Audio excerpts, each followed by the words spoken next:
სალამი მეგობრებო, დაგიბრუნდით ახალი ვიდეოთი, თუმცა დღეს არ გვექნება ჩვეული კომპიუტერის ბილდის ვიდეო. დღეს შედარებით მოკლე ვიდეო იქნება. ვაპირებ გავაკეთო პატარა unboxing-ი, იგივე ქართულად განყუთვა, როგორც ეძახიან. შეიძლება გახსოვდეთ წინა ვიდეოებში კლავიატურა და მაუსი, რომელსაც ვიყენებდი ტესტირებისას, შავი ფერის იყო, რომელიც ყოველ გადაღებისას მომგონდა ხოლმე სახლიდან და იქით-აქეთ რევა ცოტა მოუხერხებელი იყო. ამიტომ გადავწყვიტე სტუდიისთვის გამომეწერა თეთრი ფერის კლავიატურა და მაუსი, რომელიც იდებოდა სულ აქ და არ მომიწევდა იქით-აქეთ რევა. და ვიდეოში ამაზად გამოჩნდებოდა.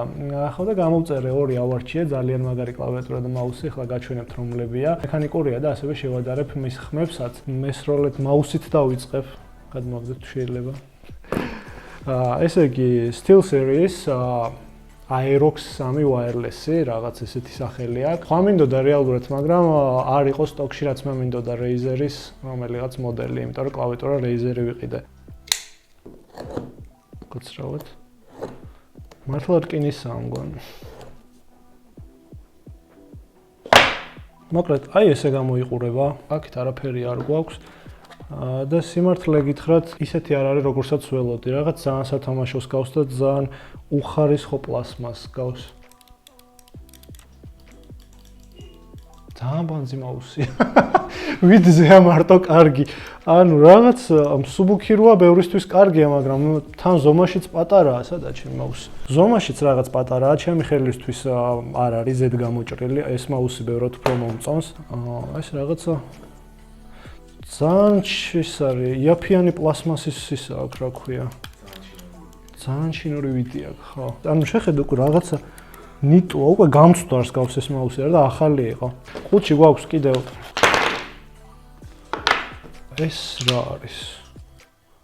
ორივე მხარეს Type-C აქვს. Type-C დონგლი რომ მოყარა უაზრობა. ანუ USB-ა, USB Type-C-ა, მაგრამ ვერ გავიგე.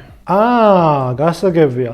ეხლა გავიგე, ანუ კაბელი მაინც ახარისხიანი. ესეთი რაღაცა არის, კაბელის ერთი ბოლო არის USB-A, რომელიც კომპიუტერში ერთდება და მეორე ბოლო აქვს Type-C, რომელიც შეგვიძლია გამოვიყენოთ ან პირდაპირ დასატენად იქნება სავარაუდოდ, ეს შევაერთოთ და როდესაც არ ვიყენებთ, ამ შემთხვევაში აი ეს რაღაც დონგლივით მოყვა ორივე მხარეს Type-C-ის ჯეკები აქვს. ამაში შეერთდება ეს ტრანსმიტერი თუ რისივერი თუ რაც არის Bluetooth-ი და ამას დავდებთ სადმე მაგიდაზე, რომ კონდეს კარგი სიგნალი. ალბათ ეს რაღაც ძალიან უცნაური სისტემა არის. HyperX ბევრად უფრო მარტივად აქვს ყველაფერი. თვითონ მაუსს რაც შეეხება, მოდი აბა ჩავრთო ერთი. ანუ ძალიან ჩინურია. ეს რატო ღირდა $60 თუ რაც ღირდა და ვისაც Steel Series ისენი რა ქვიათ ამათ. პერფერიები ვისაც მოგწონთ, ჩემგან რესპექტს ვერ მიიღებთ. ანუ 15 ლარიანი ლეპტოპის მაუსები რო ხო იცი, იმენა მაგის ფილი აქვს. ამ დროს თეთრად ანათებს. კაი. დიდი ალბათობით RGB მაუსი არის და დასეტინგდება ეს და ფერებს შეუცვლით ეს საშინელად არის იმციმებს ალბათ. 5 ღილაკი აქვს, არანაირი დამატებით ზედმეტი ღილაკები არ აქვს, ანუ ეს ძირითადი ღილაკები, რგოლი, ეს შუა ღილაკი და რამდენი გამოდის, ხო 5 გამოდის ეს გვერდითა ღილაკები, სულ ეს არის basic ღილაკები აქვს, მაგრამ პრინციპში გამოყენებისას მეტს არც ვიყენებ ხოლმე. აღფრთოვანებული მინდა გითხრათ, რომ არ დავრჩი ამ მაუსით პირველი შეხებისას და პირველი გაცნობისას რაღაც ძალიან არასასიამოვნო გრძნობა დამიტოვა. იმედია კლავიატურაც ესეთი არ იქნება. Open this for glory. ისე მცამად რა უთხარი. კიდე ხელის ნახე რა არის. ეგ და ეს შეადარე. ჩვენება ერთი მონაცემები წავიკითხო.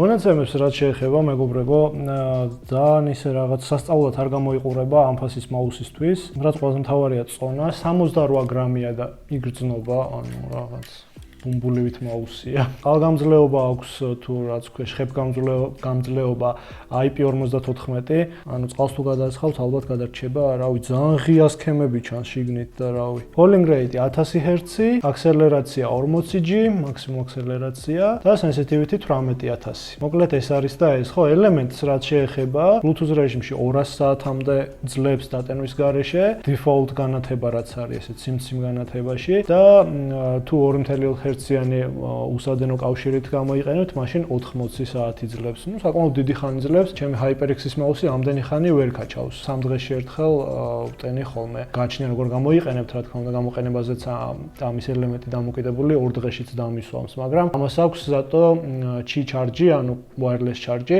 პირდაპირ პადი მაქვს ამისი, დადებ მაგიდაზე და თავისით იტენება, არ აქვს არანაირი პრობლემა. მაგრამ წავა რა, მაგიდას უხდება მგონია რა. ხდება? ისე რა. კაი, ეს გადავდოთ დროებით. კლავიატურით უფრო აღფრთოვანებული ვარ, იმიტომ რომ ის ვიყიდე რაც მინდოდა და იყო სტოკში, ეს არის Razer-ის Black Widow-ს light version, რომელიც არის თუ სწორად მახსოვს brown switch-ებზე. არა, ბოდიში, orange switch-ებზეა, რომელიც არის იდეაში silent switch-ები Razer-ის. ნახოთ, რამდენად silent იქნება და რამდენად არ შემიშლის ხელს, გავხსნათ ესეც. ხო, Razer-ის ის მიყვარს, რა ქვია, ეს ასახევი ისენი აქვს კოჩები და ესე მარტივად იხსნება. აქ ველოდი უფრო რაღაც მაღალი ხარისხის შეფუთვას, ესეთ კარდონს არ ველოდი ნამდვილად, არა? Okay, Razer-ის ლოგო მაინც აქვს რა. For gaming by gamers. Okay. და ეს კლავიატურა ვიდეოები რომ ნახე, იყო ესე დარეკლამებული, რომ არის ოფისში გამოსაყენებლად, რო არ შეაწუხოთ სხვა თანამშრომლები, მაგრამ ამ დროს არის გეიმერული კლავიატურა. ანუ გვიბიძგებენ იქით, რომ ოფისში თამაშები ვითამაშოთ და რა ვიცი, რამდენად სწორი გათვლა. არა, ცუდი შეფუთვა არ არის. წიგნი გვაქვს და რაღაც Razer-ის ფურცელი. კარგი, ეს არ გვაინტერესებს. ხო, ამ კლავიატურას კიდევ მოყვება kick-up, როგორ არის ქართულად? კლავიშები. კლავიშების მოსახსნელი თავისი ხელსაწყო და orange ანუ ფორთოხლისფერი დამფერები, რეზინის დამფერები, ისედაც ჩუმი უნდა იყოს ეს კლავიატურა, მაგრამ კიდევ უფრო ჩუმი თუ გინდათ, შეგიძლიათ ეს დააყენოთ კლავიშების ქვეშ სვიჩებთან. პლასმასი ქონია, მე კიდეც კაპონს ვაპირებდი უკვე, ვახჩი. დამცავი პლასმასი უკეთია ზევიდან. კლავიატურა ბევრად უკეთესად გამოიყურება ვიდრე მაუსი, საერთოდ არტოვებს რაღაც ჩინური პლასმასის მაიმუნობის ვიც და საკმაოდ მძიმეც არის. ჩემ HyperX-ის კლავიატურასავით მძიმე არ არის, ცოტა მსუბუქია, მაგრამ არც ესაა ცუდი. ამაღლებები გვაქვს მხოლოდ ერთდონიანი, ანუ ან მოწეულია, ან ჩაწეული. ესე არის ამაღლებული. ესეა დაბალი. დიდად არ იცვლება სიმაღლე, მაგრამ ეს ჩუმია? ნამდვილად არ არის ჩუმი. ხმის ტესტს ცალკე გაჩვენებთ მეგობრებო, რამოდენიმე წამში და შევადარებ სხვა კლავიატურასაც. თვითონ build quality, ანუ ანაწყობის ხარისხი საკმაოდ კარგია. არ ჭრაჭუნობს, არ იღუნება, არაფერს არ შვება.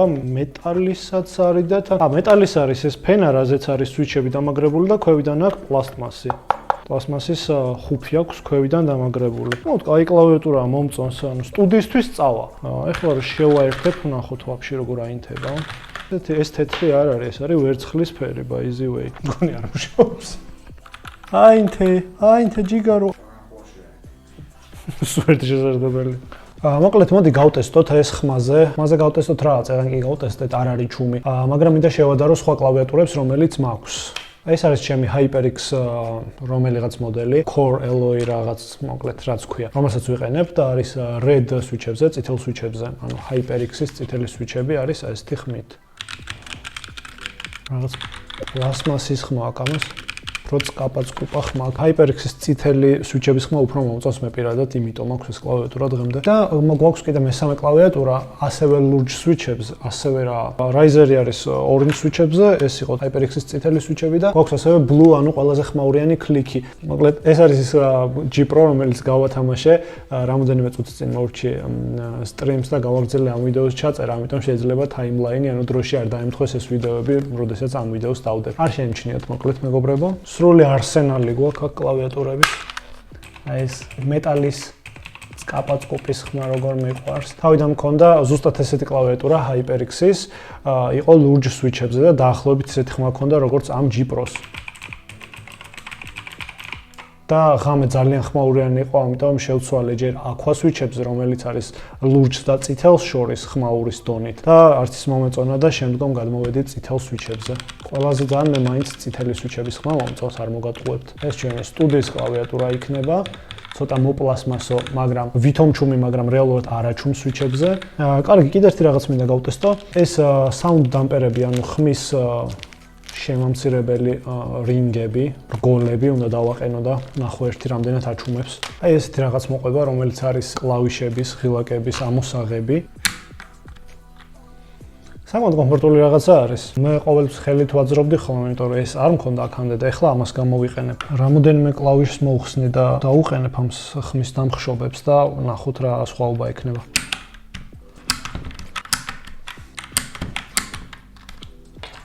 აი ესეთი ორინჯი ხორთოხლის ფერის რიჩებია. ამას რეალურად არ აქვს ხმა, პროვეხებიც, კაპაწკუპი ზედმეტი არ აქვს. აი ეს პლასმასის ღილაკები ბოლომდე რო ჩადის, მაშინ ურტყავს რაღაცა და პლასმასის ხმას გამოსცემს. და ვნახოთ ეს რეზინები რეალურად თუ უშველის. ვნახოთ თუ ექნება სხვაობა.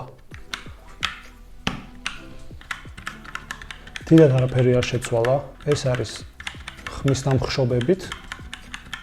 და ეს ხმის დამშოვების გარეშე. სულ ოდნავ აი ძალიან მინიმალური სხვაობა აქვს, ასე რომ ამ რეზინების დაყენებას დიდი აზრი არ აქვს პრინციპში მეგობრებო, ამიტომ არ ვიწვალებ და ყველა ღილაკს არ მოვხსნ ამებს არ დავაყენებ და პრინციპში სულ ეს იყო. ეს იყო ჩვენი მოკლე unboxing-ი. ესეთი კლავიატურა გვაქვს და ესეთი მაუსი გვაქვს, რომელსაც გამოვიყენებ ხოლმე სტუდიაში და აღარ მომიწევს სახლიდან თრევა ახალ კომპიუტერებს რო ავაწყობ. რა თქმა უნდა, გჭირდება იქ Windows-ს ჩასაწერად და ასე შემდგომ და ესენი იქნება ჩემი სტუდიის ახალი პარტნიორები, მაგიდასაც უხდებიან ორივე. ხო, ეს დამავიწყდა ფერები კი არა, განათების ჩვენება. აი ესე ანათებს, არც ვიდეოზე რამდენად გამოჩნდება, ანათებს ძალიან ლამაზად, სოლიდურად. ეს RGB არ არის, აქვს მხოლოდ თეთრი ნათება და აქვს ძალიან ბევრი დონე, როგორც ვიცი, აწევა, ჩაწევის 1 2 3 4 5 6 7 8 9 10 11 12 13 14 15 16 17 18 19 დონე აქვს მეგობრებო. 19 სხვადასხვა სიკაშკაშის დონე აქვს ამ კლავიატურას. ეს გამარჯობა. აი ესეთი ნათურები აქვს, რომელსაც ეცვლება სიკაშკაშის დონე და ანათებს ჩვენ კლავიატურას. მოკლედ აი ესეთი კლავიატურა გვაქვს. დღეისათვის სულ ეს იყო. თუ მოგწონთ ზოგადად განყუთვები, unboxing-ები, დაწერეთ თქვენი მოსაზრება კომენტარებში და შევეცდები, რაც შეიძლება მეტი განყუთვაც გადავიღო ხოლმე ახალი ნიუთები რომ ჩამომივა. გარდა ამისა, შემომიერთდით Facebook-ის ჯგუფში, რომლის ბმულიც აღწერაში იქნება, იმიტომ რომ იქ საინტერესო ანონსები იდება ხოლმე და საინტერესო ინფორმაციას განვიხილავთ. ასევე დალაიქეთ ვიდეო, კომენტარზე გითხარით დაწერეთ, იმიტომ რომ ძალიან მნიშვნელოვანია ალგორითმისთვის და ხო, პრინციპში სულ ეს იყო დროებით.